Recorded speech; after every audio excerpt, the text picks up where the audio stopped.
Hey, this is Jim Loughlin from Mo. This is my third time on my weekly mixtape, except this time I get to decide what y'all are going to hear. Hope you enjoy it.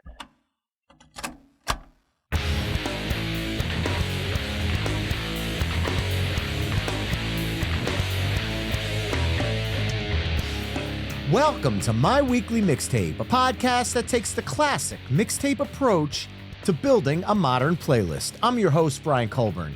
Tonight, we're continuing some summer concert love by welcoming back Jim Loughlin of Mo to the show. Jim, it's great to have you back, man. Great to be back.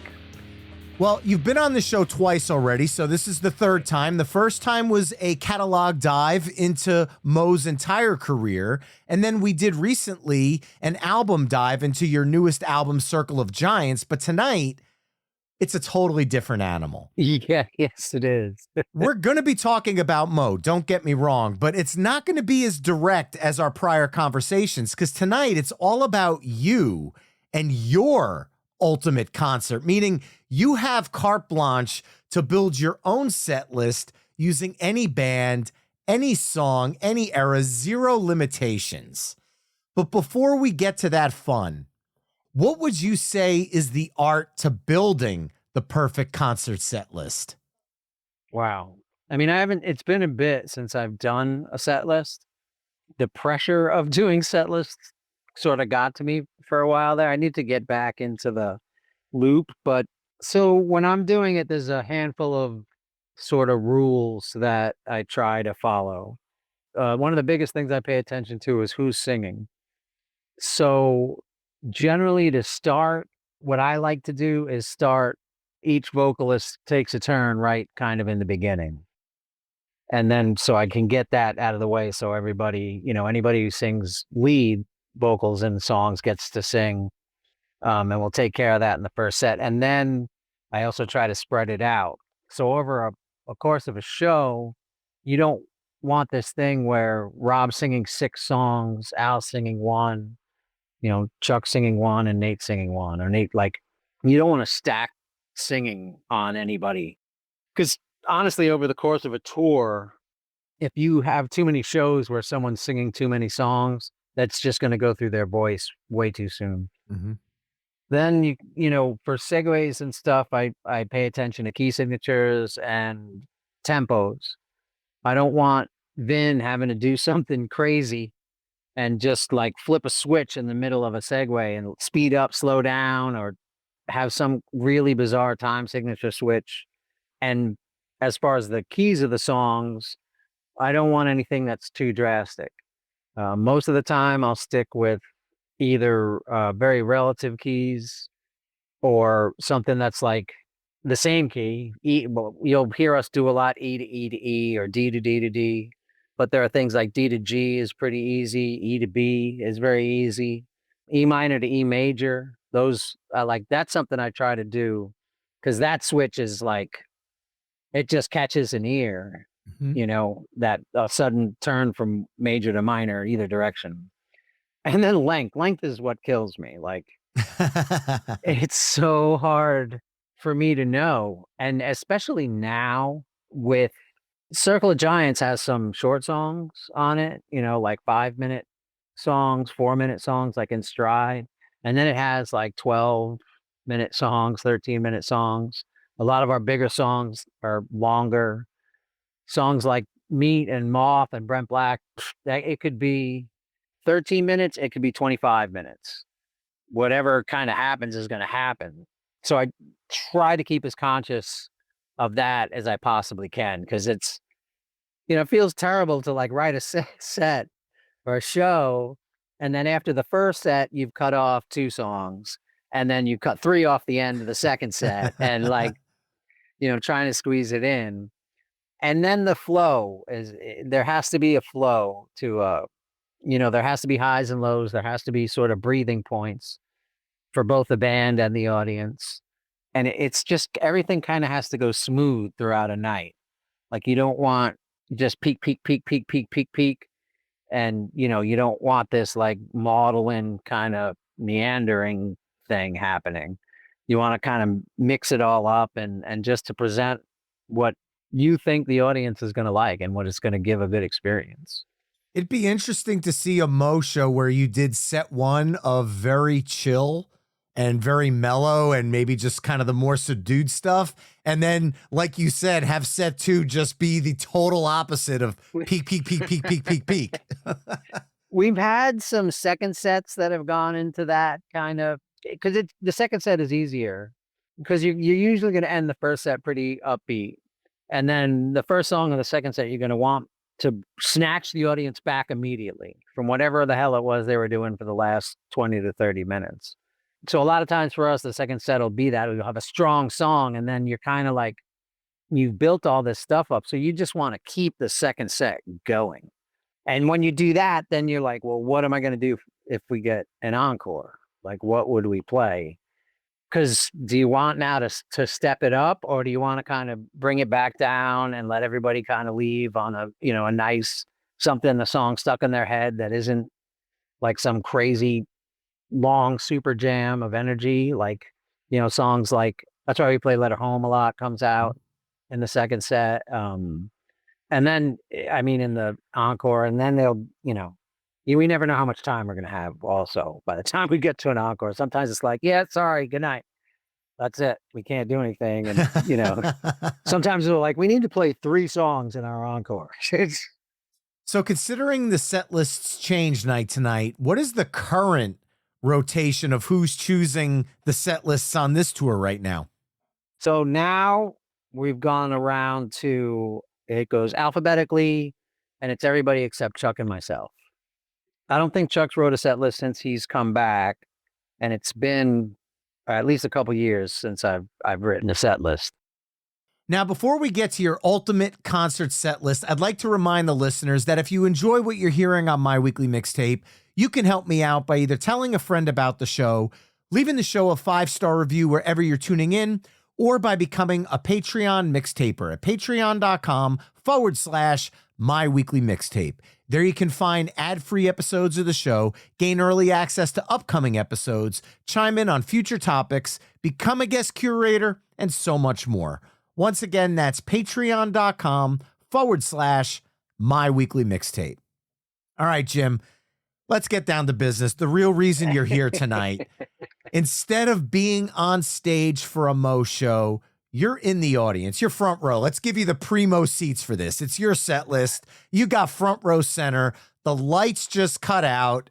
Who's the first band or artist to take the stage, and what song kicks off your ultimate concert set list? So the first song that I picked was Bleed by Meshuggah. Wow. Yeah, because if you're going to really like get attention from a whole group of people, that song will absolutely do it. Just from the first 30 seconds of it, you can't. I mean, it hits with so much energy, and it's so tight, and oh my God. And, these days it's almost cliche, I guess, to pick that song from that band. Like, it's their signature song. If you go on YouTube or Instagram or whatever, you can find constant guitar playthroughs, drum playthroughs, bass playthroughs, like from every musician going, because that's like, it's definitely probably their most popular song, at least at this time. And I didn't want to be cliche, but it's their most popular song for a reason. And it's a great tune. Yeah, it's unbelievable. And they're also killing it right now. I mean, their light show right now is amazing. Their live concerts are just top notch. They are definitely turning everything on all dials. Everything's to 11. It's pretty wild. Yeah, I'm a huge metal fan. I took the whole family to see Lamb of God at the Wellmont. I'll have to be honest, that didn't go quite as well as I planned. I think my oldest had a panic attack because she had never seen a mosh pit the way a Lamb of God mosh pit is. Yeah. But I have to ask, I'm a huge metal fan. A lot of the Mo fans listening, do they know that you're a metal fan, or is this coming as a surprise to them right now? It's probably 50-50 at this point. I think when I released, I wear a lot of like Maiden shirts and Metallica shirts and stuff on stage. Anytime I do anything like this, like, it ends up either being like jazz oriented and like like classic vibraphone players and stuff like Red Norvo and Lionel Hampton, or it ends up being like this metal thing.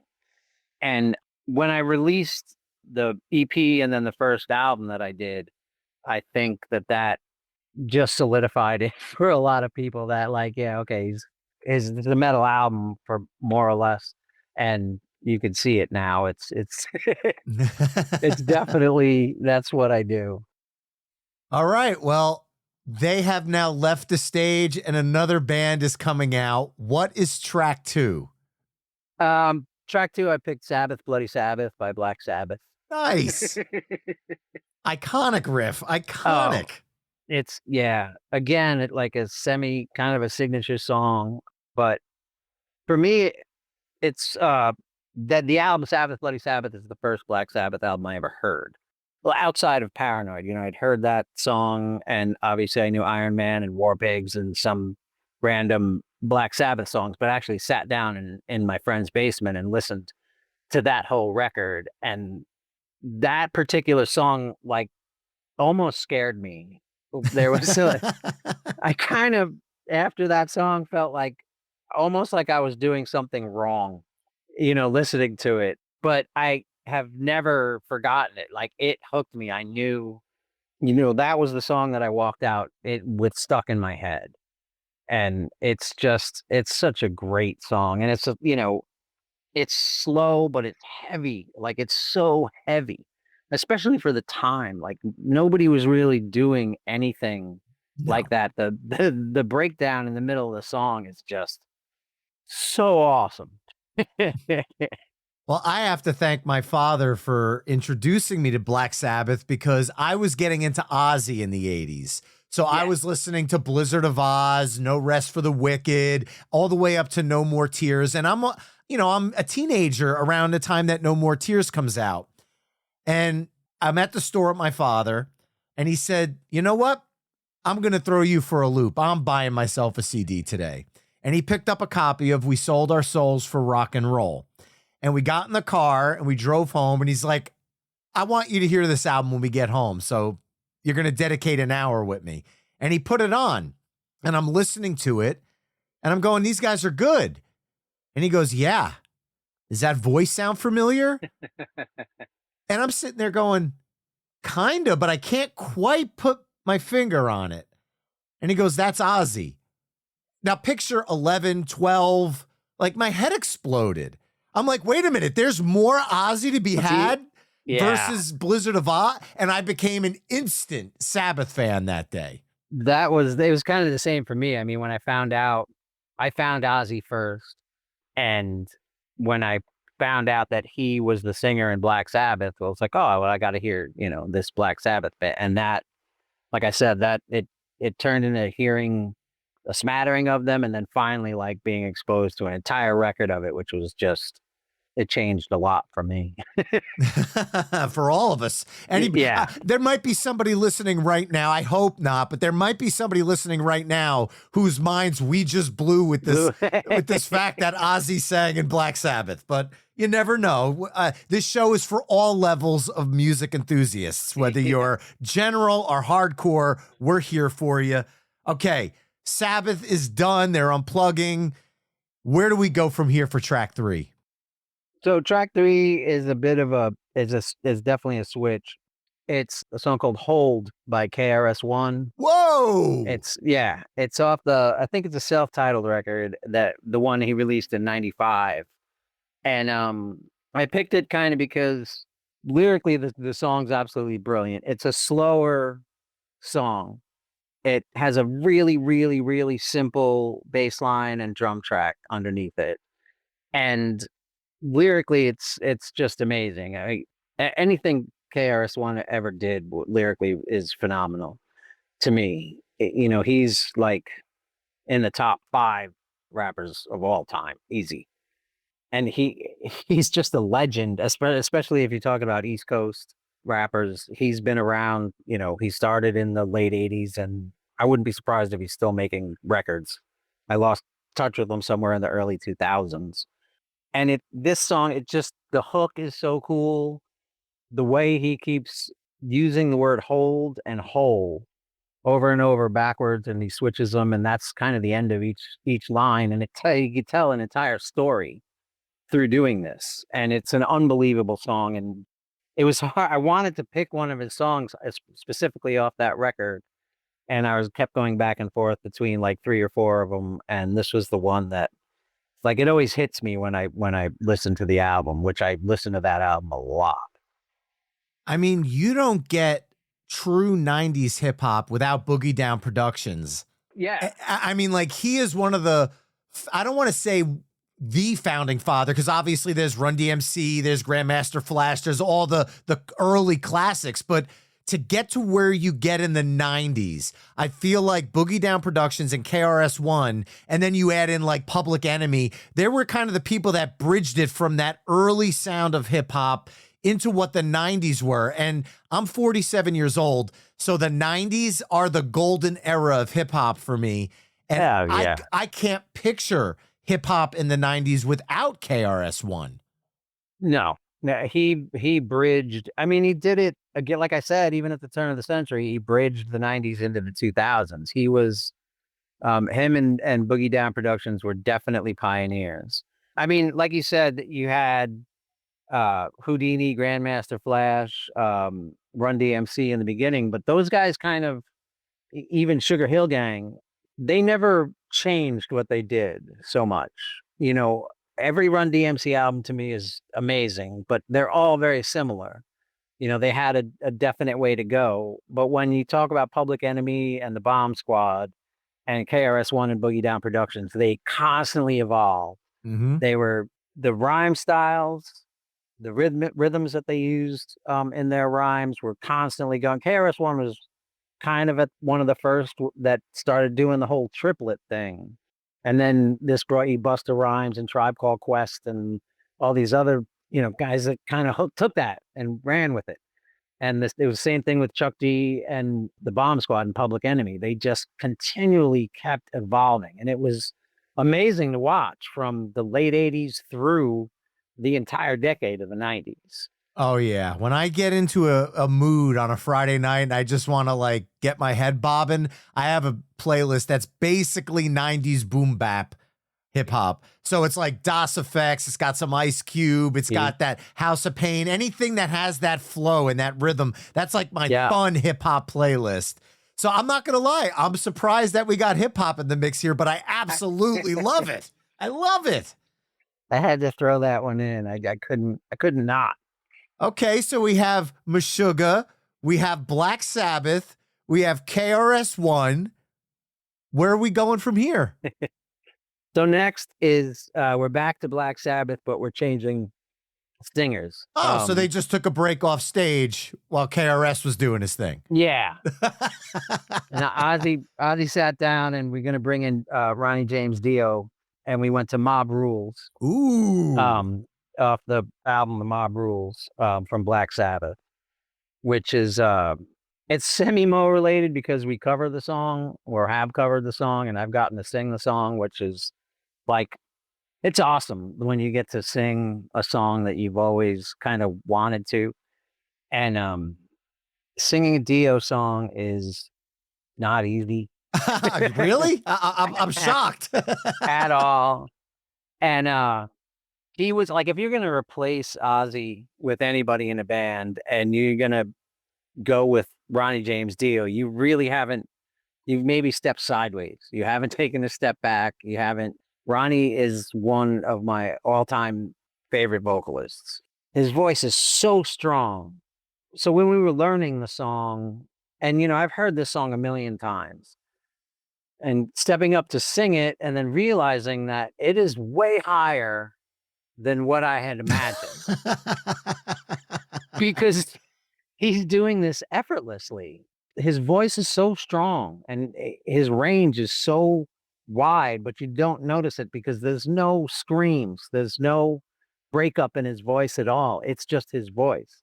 So we actually had to lower it down a step so I could actually sing the song. Only a step? That's still a compliment. I can just barely get it if we drop it down a step.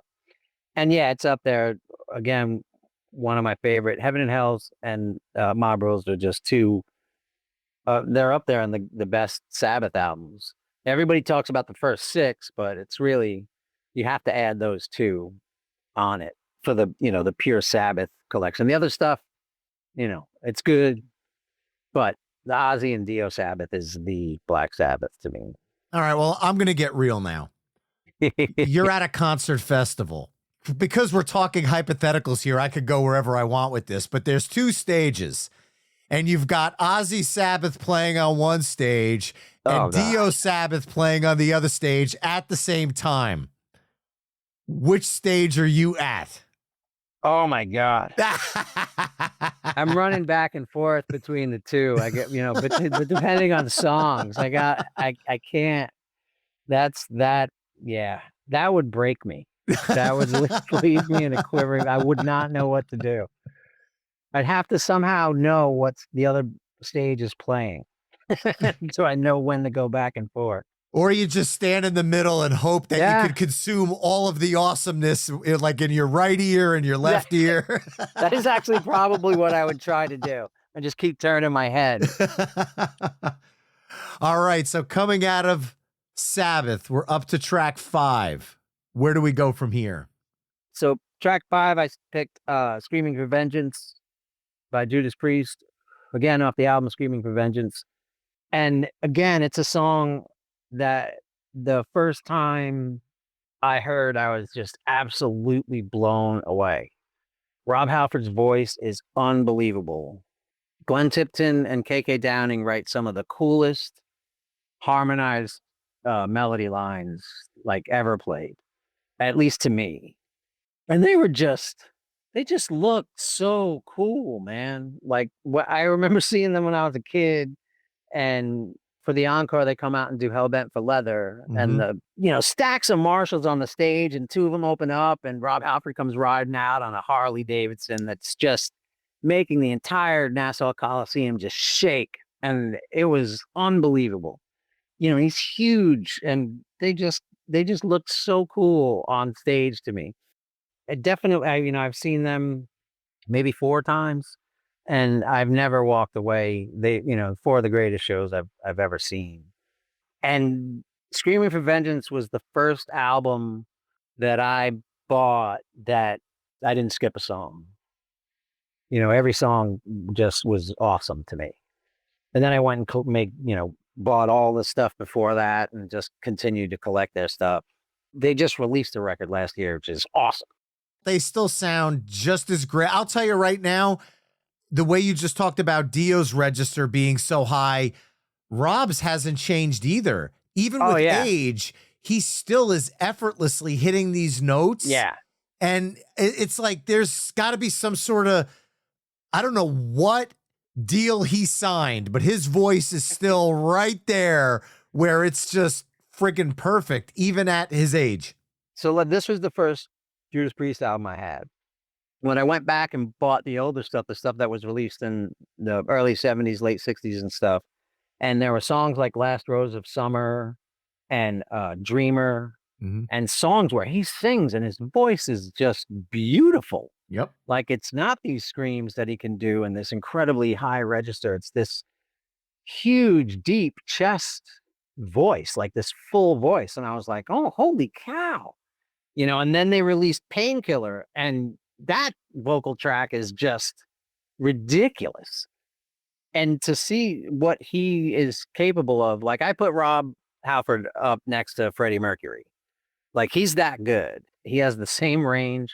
He can sing unbelievably high. He can sing low. He can do the sweetest melodies, and he can scream like a banshee. And it's so impressive. And yeah, he's still doing it. Like if you want to see something really cool, go and search on YouTube for when he sang in court, when they were brought to court. And he was in a courtroom, and they're like, can you sing it now? And he was like, sure. And he stood up, and it's amazing. Well, if that's on YouTube, I'll make sure to embed it on the episode page so people can go right there to check it out. It's there.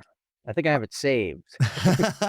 All right. Well, I'm going to ask you a tough question here because I posted a Judas Priest song once on the socials, and I caught a little bit of flack and a little bit of love all at the same time. So I'll be curious where you stand on this. I'm a huge fan of cover songs, especially when bands reinvent a song in their own sound. Judas Priest's take on Chuck Berry's Johnny Be Good. Thumbs up or thumbs down? I like the Johnny Be Good that they did. I thought it was really cool. You know, this is from a huge fan, but they also do Green Manalishi with that's incredible. Yeah. And Diamonds in Rust. Mm-hmm. And holy crap, it's like two of the greatest covers ever recorded because they completely made the song their own. So much so that me and all my friends learned this stuff after the fact. You didn't even know they were covers. No idea. Until years later. You know, it was my brother Michael who was, pointed out. He's like, "Oh my God, that's a Joan Baez song." I was like, "What?" With Diamonds and Rust, and he's like, "Yeah, this is." And that's when he told me about the whole back and forth thing between her and Bob Dylan and all this crap. And I was like, "What? Wow!" And I can't remember who had mentioned Green Manalishi being a Fleetwood Mac song, and I was like, "What? This sounds nothing like." Like I can't imagine those two artists doing those two songs. And they'll always be, to me, the Judas Priest version of both those songs is, if you mention those titles, that's where I'm going. I'm not going to the original artist. All right. So coming out of Judas Priest, where do we go from here? I'm sensing maybe like Merciful Fate or King Diamond or. There was some King Diamond songs I actually thought about putting on this. At close, I went with 10 Speed of God's Blood and Burial by Coheed and Cambria. Nice. Yeah, it's off the album Good Apollo Star 4, which that's the album that got me into Coheed. I think Claudio has an amazing voice. I love high register stuff. And they write great soundscapes. They're very Pink Floydish. I mean, I think it's on God Apollo Star 4. The last song is the final cut. It's called the final cut. And they make like several tributes to Pink Floyd in the last two songs of that record. So that is obvious. They have a song 2113. They're obviously Rush fans, and again, you can hear that in Claudio's voice. They're all top-notch musicians and he writes, so all their albums are connected. He writes graphic novels and that revolve around the music and the albums that they release, and it's this huge long story, and I'm even lost in it. Like I'm not ever really sure what's going on. But I'm a huge Coheed and Cambria fan. They were actually my most listened to artist last year in Apple Music. Nice. I personally feel like Coheed is underrated in terms of what they bring to the musical table, because you think about bands like Dream Theater, that now that Mike's back in the band, they're selling out everywhere. Coheed does the same, but I feel like they're not talked about as much. Yeah, I don't think so either. I think they're very underrated. Their fans are rabid and fanatics, all of them, which is the thing that drives them and keeps them going. It's kind of like Rush's career.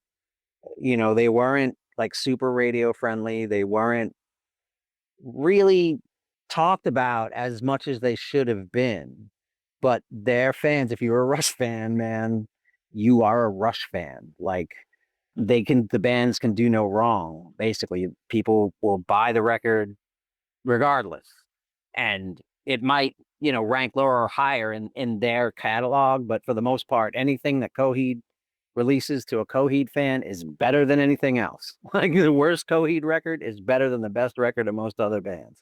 And I feel like that's definitely something that happens a lot in the progressive world. Like I listened to some like in the 90s, my buddy Dom and I went down the Magna Carta hole and got into bands like Enchant and other things like that. And they did a tribute to Rush that had like Sebastian Bach on it. And we were going through these Magna Carta artists, and every time you listen to it, if you found a CD and it said Magna Carta on it, you knew what you were getting.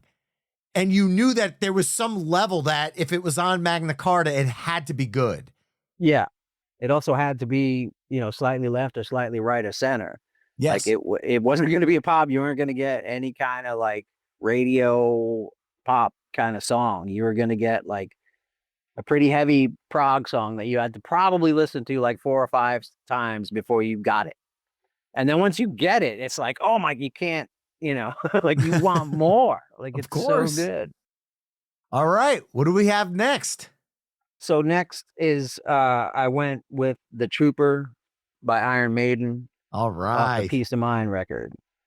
Again, another like signature song of the band.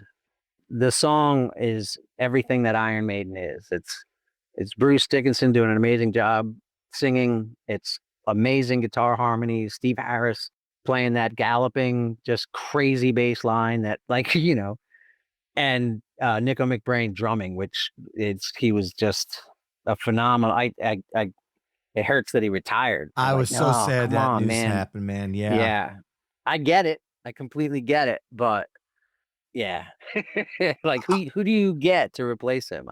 I'm not going to lie. I checked off that Maiden bucket list for the first time this past November at the Prudential Center. Nice. And my favorite song of the night, Stranger in a Strange Land. Seeing that live, that was like, oh my God, that riff is just so friggin' dirty. It's a Yeah. little different than the typical Maiden gallop, but there's something about it that always hypnotized me as a kid, on top of the album covers and Eddie hypnotizing me. Oh, Because my cousins were always listening to Maiden. And I don't know why, but seeing that song live, I was equally as elated to finally see them, but also angry at myself that it took so fucking long for it to happen. it was my first concert was Iron Maiden and Judas Priest. Oh, nice. Yeah. And that was I was always a Priest fan, and I hesitantly liked Iron Maiden, but I would never, back in 8th grade in high school, admit that they were as good as Judas Priest. Like I had a friend of mine who was like a diehard Maiden fan, and we'd get in fights all the time. And despite how much I liked them, I would not admit the fact that, yeah, that they're as good as Judas Priest, but they're not really. All right. I have to bring up something though. Sabbath, Bloody Sabbath, your second song of the night. In the 90s, there was the Nativity in Black compilation, and Bruce Dickinson did a cover with Godspeed. Have you ever heard that version? And if so, what do you think of it? Yes, I have, and it's awesome. There's also Sepultura does Planet Caravan on that record, which is amazing. Biohazard's After Forever is insane. And that's After Forever is actually one of my favorite Sabbath songs as well. It's funny, when I was doing this, I didn't know if I should go with like all B-side stuff and like deep cut stuff, or if I should go, with like sort of the signature songs of these bands. And I thought, like, if I did all the deep cut stuff, then this would be a concert that I would be the only person who enjoyed. And then if I wanted to, like, for everybody to have a great time and be introduced to these bands, like, these are the songs that, like, if you ask me, oh man, I'd like to hear something by whatever, these are probably the songs that I would play you. There's probably a couple of exceptions in here, but mostly like this is what I would play and be like, this is the band. There's different versions of this, but this is them. This is their essence in one of their songs. If you want to really understand them, listen to this song. Yeah, for me, when it comes to Maiden, I completely understand where the Trooper fits that bill.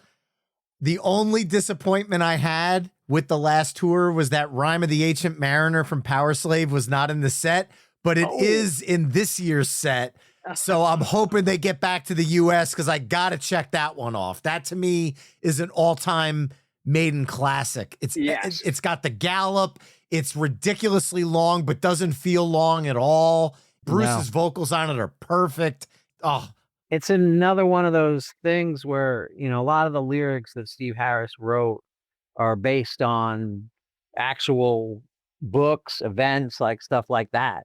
And it's weird, like, so that I was like, well, okay, obviously I have to go read this poem then because Steve Harris liked it, so I got to go check it out. The trooper made me go and learn about the charge of the Light Brigade, which Mhm. is like one of the most interesting war stories you'll ever hear and terrific and all this stuff. And, just when I found out that the actual call to charge in that battle was a mistake that everybody just picked up on and they went and were decimated is like it's just like holy cow. So, Maiden is was somewhat of a history teacher for me as well as a lit teacher. He got me researching stuff. So Hey, it makes it more fun too. Let's be exactly. honest. Let's be Yeah, oh honest. yeah. All right. So we got Maiden's the Trooper. Where do we go from here? So from here we'll slow it down a little bit and I got Xanadu by Rush. I assume they had to be in here at some point. Oh yeah, I had to. And again, like this is one of those things where it's a song that really shows what these guys can do musically. Yeah. The lyrics are amazing. This is another one of those songs that the first time I heard it, I was just encapsulated the whole or enraptured the whole entire time with it. And there's the little glockenspiel parts. This is a song where live they do the double neck thing and Geddy's playing bass lines with his foot, rhythm guitar while Alex does something. Like all this stuff is happening. You hear the record and you know that this is three guys. And you wonder, can these three guys actually do this live? Then you go see them do it live and it's just jaw-dropping because it's exactly what you heard on the record. It's every note is in there. Everything they played. They didn't, they don't drop tracks and stuff when they go to perform it live. They can cover everything that was recorded. And it's for a song like that, that's this anthemic thing. It's long, it's got all these different parts. It's very pretty. It's a beautiful song. And just to see three people do it live, it's just like, bro, is no way. it's, it's crazy. So I have to ask, is A Farewell to Kings your favorite Rush album? Wow. I don't know that I have a favorite Rush album. It's kind of based on mood, like really with them. I'm so familiar with everything up probably until like Vapor Trails. Like I know all those the albums before that, back and forth. And at this point I probably couldn't tell you what songs, depending on the albums, are on which albums. But they cover so much ground throughout their career. It really kind of just depends on what I feel like listening to when I want to hear a Rush record. I don't grab for my favorite Rush album. That's a tough choice. Well, I'll be honest. Don't sleep on Snakes and Arrows and Clockwork Angels. They're both Yeah. amazing. Even though they're post Vapor Trails, if you haven't gone down that rabbit hole, there's some classic Rush on both of those albums. It's funny. I mean, I have everything that they have recorded. I just haven't because the recent stuff is that much more recent. I don't have the history that I have Of course. with it as much as their earlier catalog, but there's really not a song I don't like. I mean, I like Hold Your Fire and Power Wind, like all those, even the synthy records, like Yep. I love them. If I'm in the mood for those always hit. And as when I was at my youngest, my cousin introduced me to Rush through Moving Pictures. So that's always going to be the Rush album for me because hearing that opening to Tom Sawyer as a kid, that's like, what is happening right now? And as I got older, La Villa became my favorite Rush tune of all time because there's just no denying that they take this instrumental. And I think that's why I think La Villa is a part of why I love jam band music so much because of what they did in that.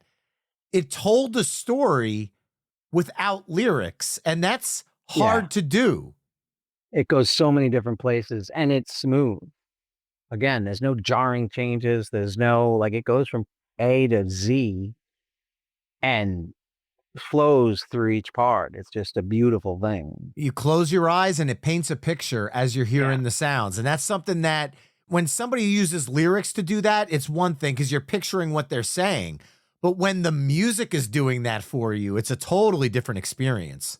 Yes. Yeah. It definitely takes you places without telling you where you're going, like verbally telling you.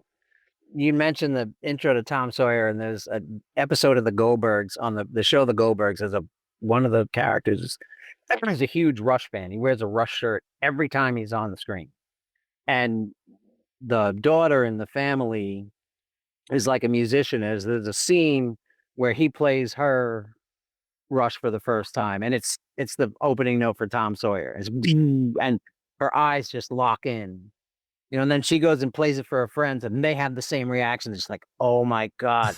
And how it just bleeds, that song just like turns them all into these huge Rush fans.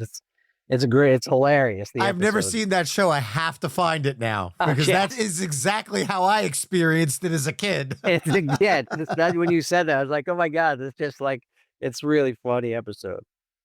All right. You have to follow up Rush and Iron Maiden. Yeah. This is not an easy task. I'm very curious to see where you go from here. So from here, I went with Primus, who I've seen open up for Rush, but not Iron Maiden. And it's a song, Ballad of Bodacious. Nice. It's a song I picked for the time capsule that you had. Yes, the ultimate mixtape. Yes. And this is, I guess this is kind of a deep cut as far as Primus is concerned, because it's off the album Anti-Pop, which I don't know why. I mean, I guess because Fred Durst had something to do with a couple songs, and people want to call it a new metal record, which I don't see it. It's a Primus record, and they're just in a category of their own. Because there's no, even the songs off of Anti-Pop, there's not a new metal band that you can say, oh yeah, it sort of sounds, no, it doesn't. It sounds like Primus. Exactly. And this song just has one of the coolest bass lines and drum lines in it. The guitar is perfect. And it's a song about a rodeo bull, and it's music that should be in a song about a rodeo bull. And it's just, it thumps, man. It's a great song. It's a great story.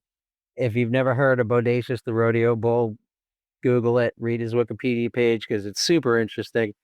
And Les tells the story of this bull and one particular rider who rode him at 2 different occasions. I almost killed him the second time.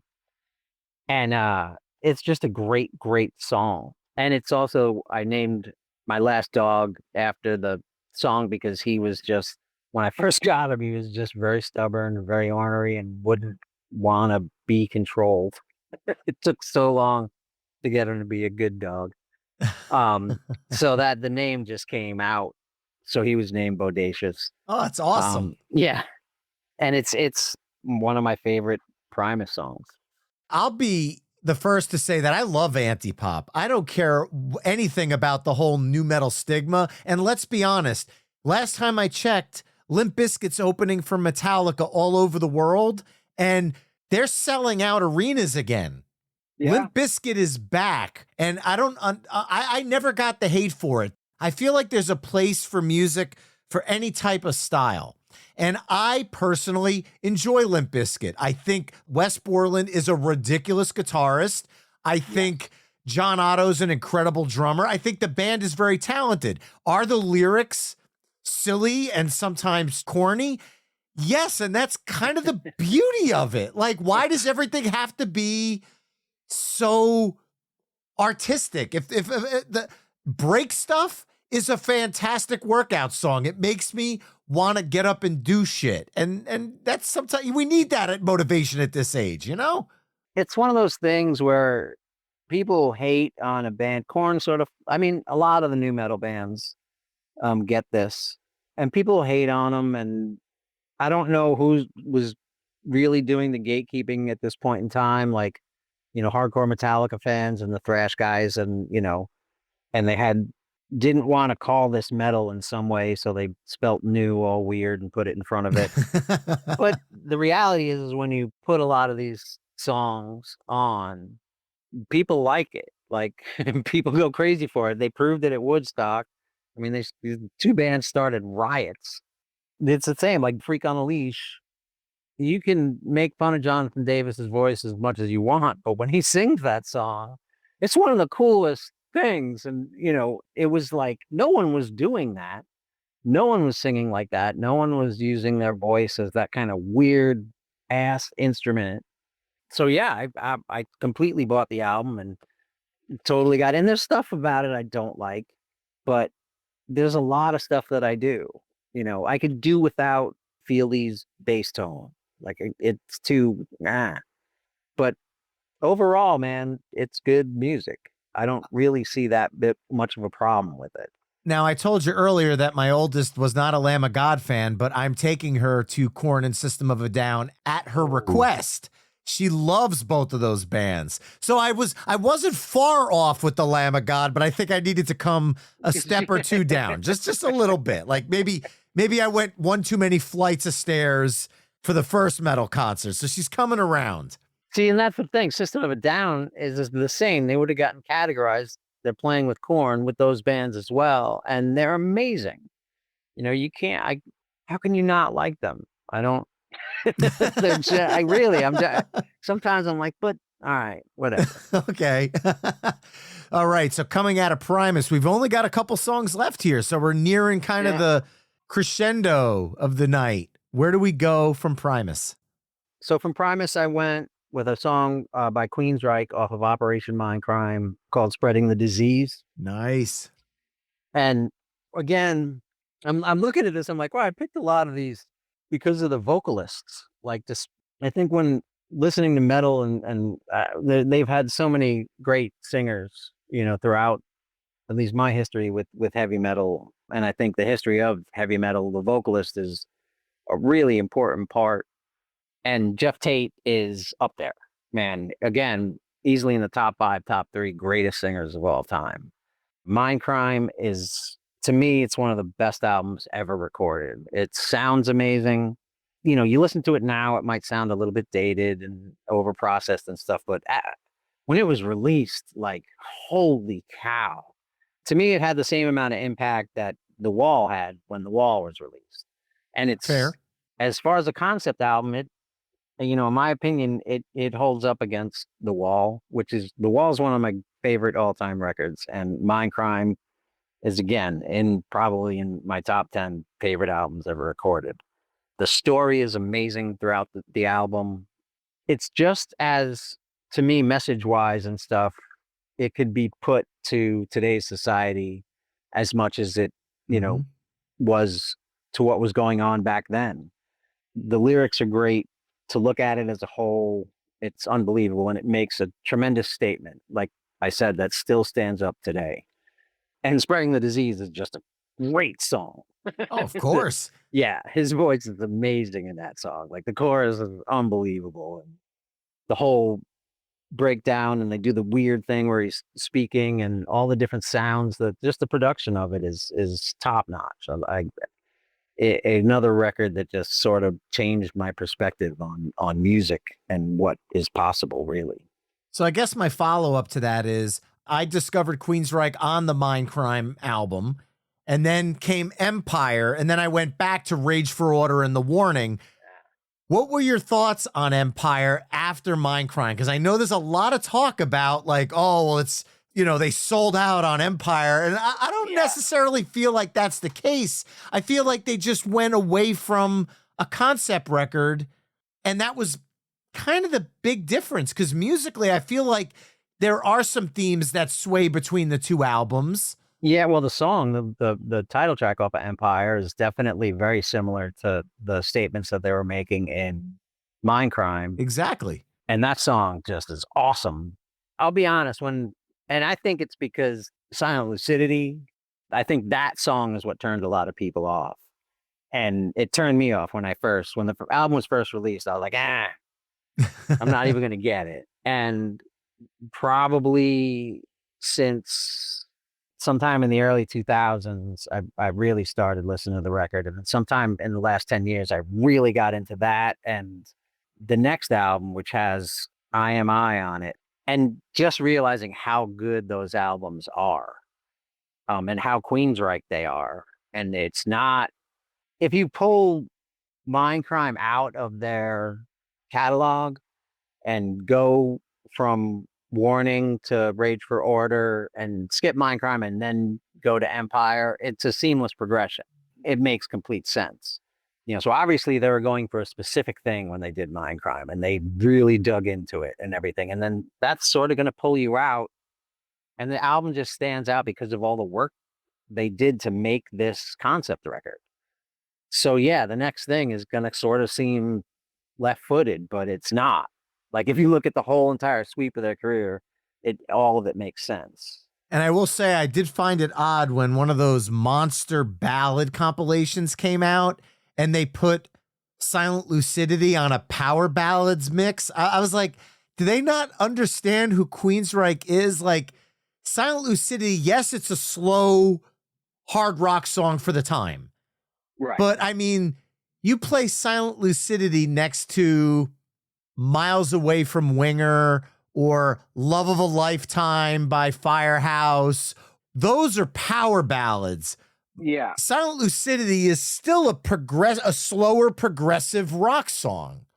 Yeah, I mean, if you listen to everything that's going on, and then that's what struck me years later, again, was the production of these songs. Like when you listen to how thick everything sounds in it and how full everything, and it's just a great recording.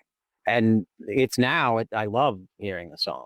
Like I never wanted to, and like I said, it's a great, great song.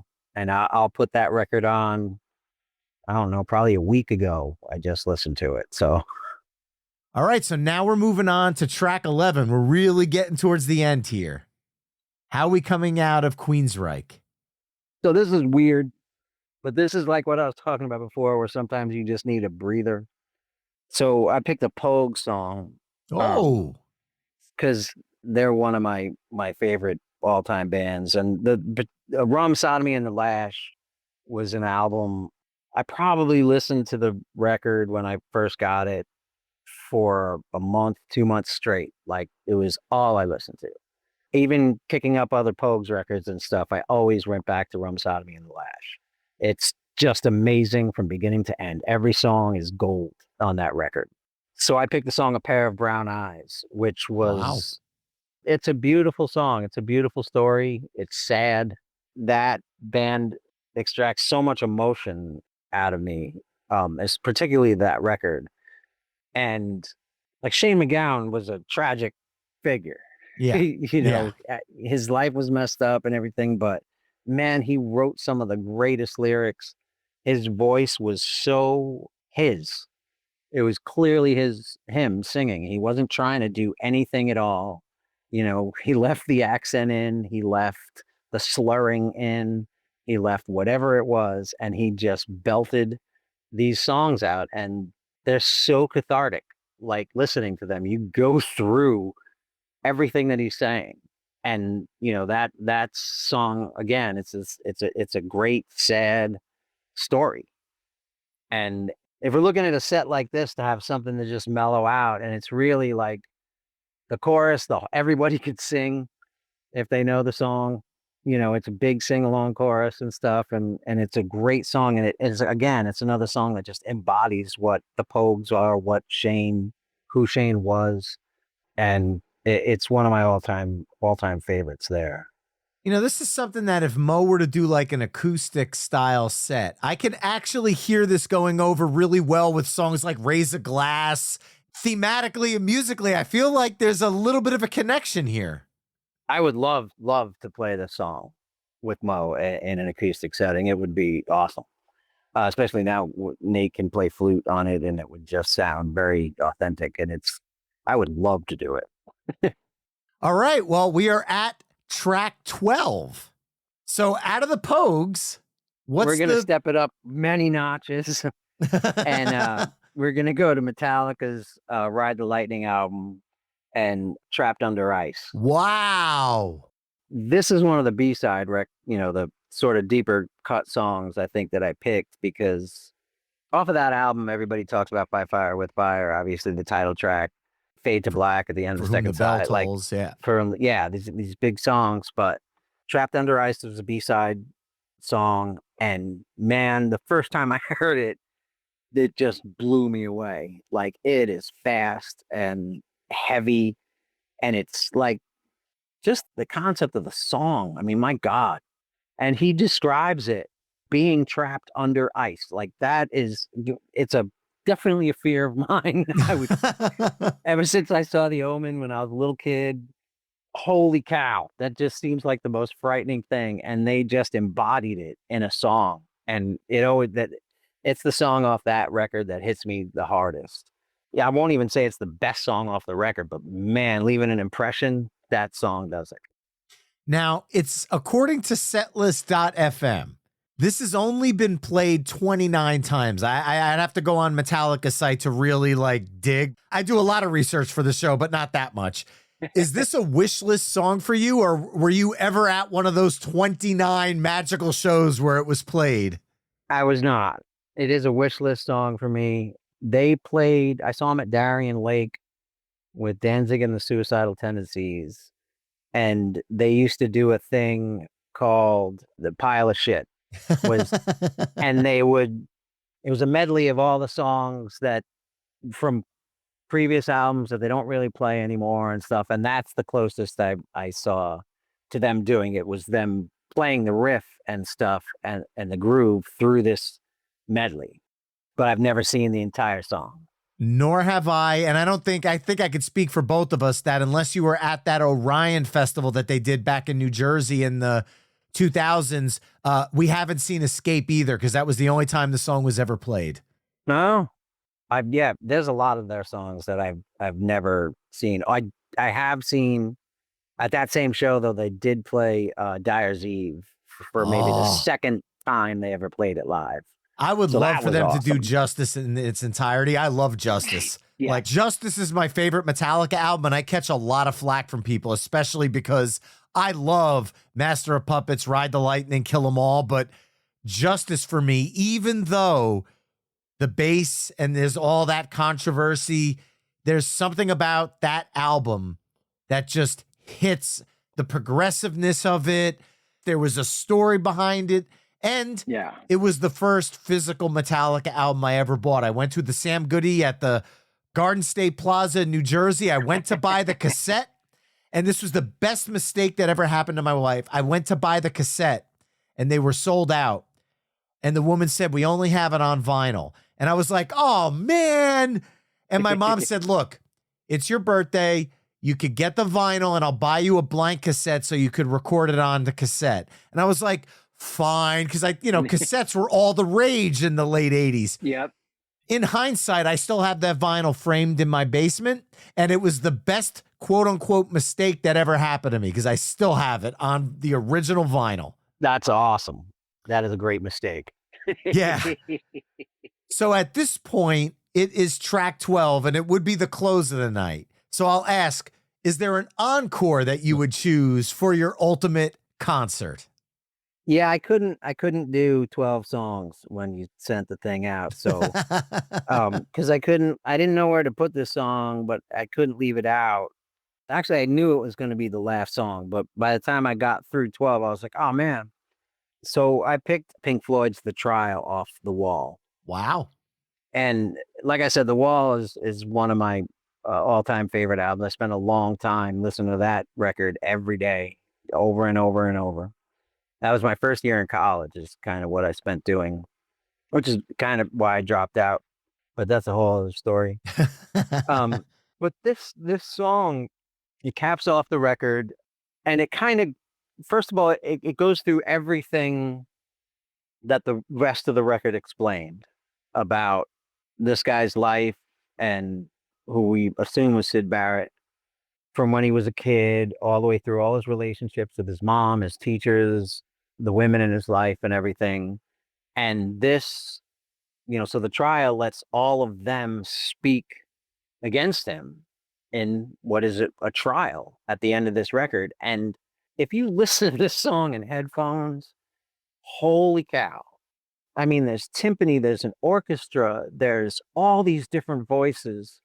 There's the judge, like I said, his mom, his ex-wife, wife, his teacher, the usher for the court, and him, and plus like a group of background singers in it. and just all this stuff going on. And it is unbelievable. Like, again, it's one of those songs that the first time I heard it, I was just thinking, I didn't know you could do this. Like, not only is it possible to do something like this, but you're allowed to. And you're allowed to put it on a record. And you're allowed to have a song like this on one of the greatest selling records. Like, people love that album from beginning to end. And it's not, just about Another Brick in the Wall and Comfortably Numb. Like, this song is just caps this whole amazing journey off, and it's perfect. Like, by the time you're done hearing this, you're just worn out trying to listen to everything that's happening and really understanding the rest of the whole entire story and what happened. And yeah, that's it. Like, you can't do anything more. This song just ends an album perfectly. If they played it in a show, at this being the last song, like, it would probably take me like 20 minutes to get up and leave because just trying to digest all of it. Yeah, so I had to have it on this list, and obviously it had to be last. Well, I mentioned with the Pogues that I can hear Moe doing them acoustically. I could hear Moe doing the Trial, segueing in and out of some Moe songs. I'm not gonna lie, it could work. It's one of those things that I think about when we did the Peach Fest Pink Floyd tribute. We did a lot of songs off the wall, and I got to sing most of them because there's a lot of screamy stuff, and I always do the screamy stuff. And it's just that every time I hear this song, it's one of those things where I don't know if I'd want to hear it without the timpanis, if I would want to hear it without the string section. Like, there's a lot of things about Pink Floyd, and I always used to say, like, if you can't play a Pink Floyd song perfectly, don't bother playing it. I don't necessarily believe that anymore, but certain songs, like, if you're not going to do this song, like, a lot of justice, don't do this song. Because it's like, if you're not going to play those guitar solo in Hotel California exactly how they play it, you're going to disappoint a lot of people. You've heard this stuff so many times, and there's certain songs throughout rock and roll that it's so ingrained in you. If a band covers it and it's not either something completely different and awesome, it's got to be like almost spot on, or else people are gonna be like, they tried. This is one of those songs that I wouldn't wanna. They tried. Like, I wouldn't. It would be awesome to have like an orchestra and do this song with an orchestra behind us. That would be unbelievable. Make it happen. I could see a Moe orchestra tour. That would be. I would love that. Holy cow.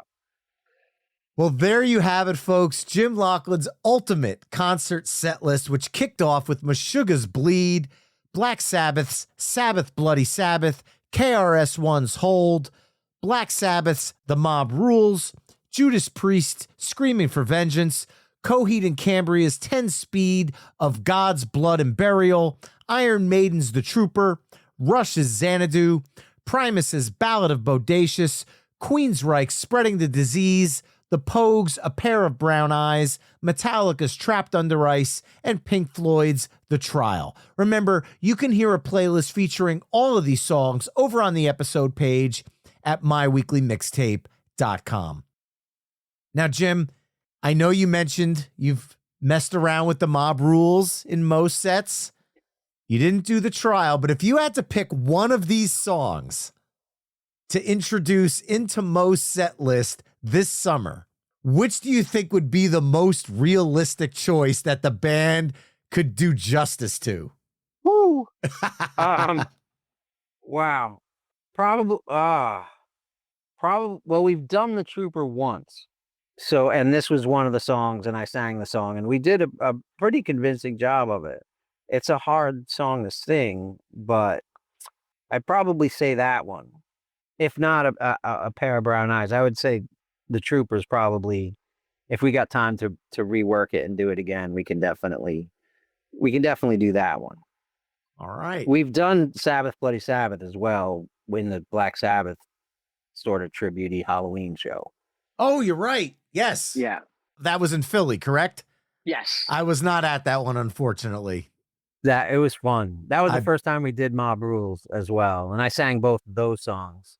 And yeah, that middle part of Sabbath Bloody Sabbath is really tough, man. Like I couldn't talk much the next day after that show.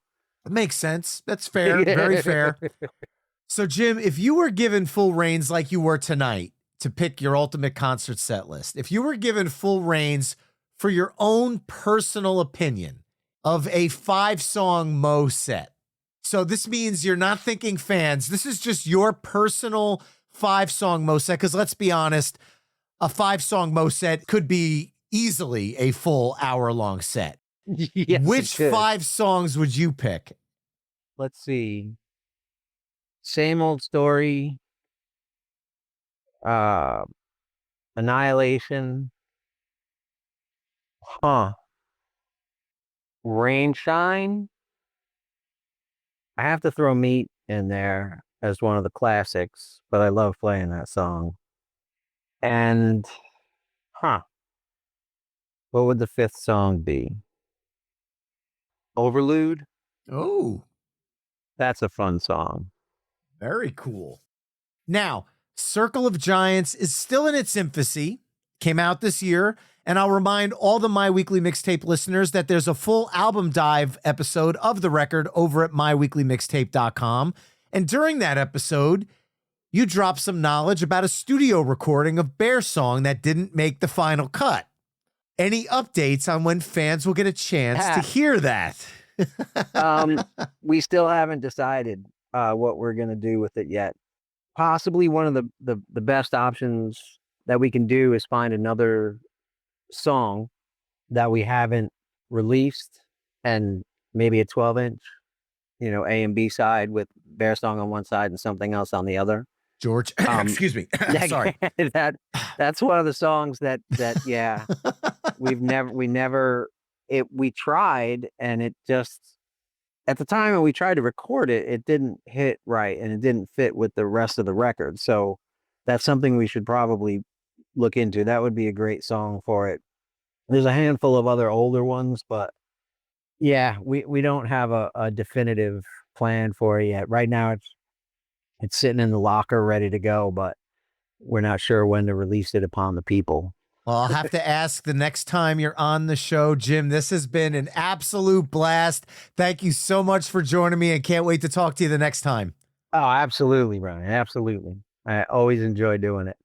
And remember, you can find My Weekly Mixtape on almost all the social media haunts at My Weekly Mixtape. You can also head to myweeklymixtape.com to check out the full catalog of My Weekly Mixtape episodes, including the other 2 episodes with Jim. Finally, if you like what you're hearing on the show, you can help me out by either telling a friend, leaving the show a 5-star review wherever you're tuning in, or by becoming a Patreon mixtaper at patreon.com/myweeklymixtape.